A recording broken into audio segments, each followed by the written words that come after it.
नमस्कार महाराष्ट्रातील तमाम माता भगिनींचं पुन्हा एकदा आपल्या चॅनलवरती सहर्ष स्वागत आहे. आजच्या व्हिडिओमध्ये आपण लाडकी बहीण योजनेबाबत अनेक महिलांच्या मनात असलेल्या महत्त्वाच्या प्रश्नांचं उत्तर जाणून घेणार आहोत. पात्र असूनही माझ्या खात्यात पैसे का आले नाहीत? हा प्रश्न आपल्याला खूप साऱ्या लाडकी बहिणींना जे आहे ना, हे विचारलेला आहे. जर तुमचाही अर्ज मंजूर असेल, ई-के-वाय-सी पूर्ण असेल आणि तरीही हप्ता जमा झालेला नसेल, तर हा व्हिडिओ शेवटपर्यंत नक्की पहा. कारण आज आपण हप्ते अडकण्याची कारणं, शासनाकडून सुरू झालेली पडताळणी आणि लाभ मिळवण्यासाठी काय करावं याची सविस्तर माहिती पाहणार आहोत. तरी हा व्हिडिओ शेवटपर्यंत नक्की बघायचा आहे. सर्वप्रथम एक गोष्ट स्पष्ट करूया. प्रत्येक लाभार्थीला एकाच दिवशी पैसे मिळतात असं नाही. अनेक वेळा जिल्हानिहाय, बँकेनुसार किंवा पडताळणी पूर्ण होण्याच्या क्रमाने निधी वितरित केला जातो. त्यामुळे काही जणांना पैसे आधी मिळतात तर काहींना थोडा उशीर होऊ शकतो. आता प्रश्न येतो की पैसे अडकण्याची मुख्य कारणं कोणती? तर पहिलं कारण म्हणजे वार्षिक पडताळणी. योजनेतील पात्र लाभार्थी कायम राहावेत आणि चुकीच्या माहितीवर लाभ घेणारे अर्ज वेगळे करता यावेत यासाठी वेळोवेळी पडताळणी केली जाते. या प्रक्रियेदरम्यान काही अर्ज तात्पुरते प्रलंबित राहू शकतात. दुसरं महत्त्वाचं कारण म्हणजे बँक खात्यातील त्रुटी. जर तुमच्या बँक खात्याशी आधार लिंक नसेल किंवा डीबीटी सुविधा सक्रिय नसेल, तर शासनाने पैसे पाठवले तरी ते खात्यात जमा होऊ शकत नाही.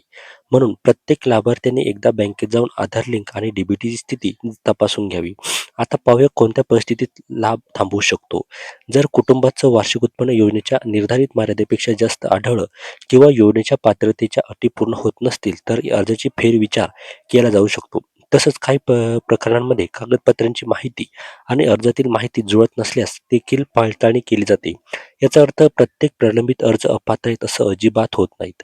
अनेक वेळा फक्त कागदपत्रांतील किंवा बँकेतील त्रुटी दुरुस्त केल्यानंतर लाभ पुन्हा सुरू होऊ शकतो.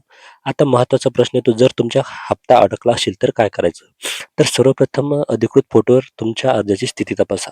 त्यानंतर तुमच्या बँकेत जाऊन आधार लिंक आणि डीबीटी सुरू असल्याची खात्री करून घ्या. जर अर्जात काही त्रुटी दिसली तर अंगणवाडी सेविका, सेतू केंद्र किंवा संबंधित अधिकाऱ्यांकडून माहिती घेऊन आवश्यक ती दुरुस्ती करून घ्या. अनेक लाभार्थी वेळेवर दुरुस्ती करत नाहीत, त्यामुळे त्यांचा लाभ जो आहे ना, हा आणखीन उशिरा मिळतो. म्हणून कागदपत्रे आणि बँकेची माहिती योग्य ठेवणं अत्यंत महत्त्वाचं आहे. जिल्हानिहाय स्थितीबाबत बोलायचं झालं तर काही ठिकाणी पडताळणीचं काम वेगाने सुरू आहे, तर काही जिल्ह्यांमध्ये अजूनही कागदपत्रांची तपासणी सुरू आहे. त्यामुळे तुमच्या जिल्ह्यातील प्रक्रिया पूर्ण झाल्यानंतर पात्र लाभार्थ्यांना पुढील हप्त्यासह थकीत रक्कम मिळू शकते, जर त्यांची सर्व पात्रता आणि कागदपत्रे योग्य असतील तर. म्हणून अफवांवर विश्वास ठेवू नका. फक्त अधिकृत माहिती आणि शासनाच्या सूचनांवर विश्वास ठेवा. तुमचा जिल्हा कोणता ते कमेंट करून नक्की सांगा आणि तुम्हाला शेवटचा हप्ता कोणता भेटला ते सुद्धा एकदा कमेंटच्या माध्यमातून नक्की कळवा. चॅनल नवीन असेल तर सबस्क्राईब करा. धन्यवाद.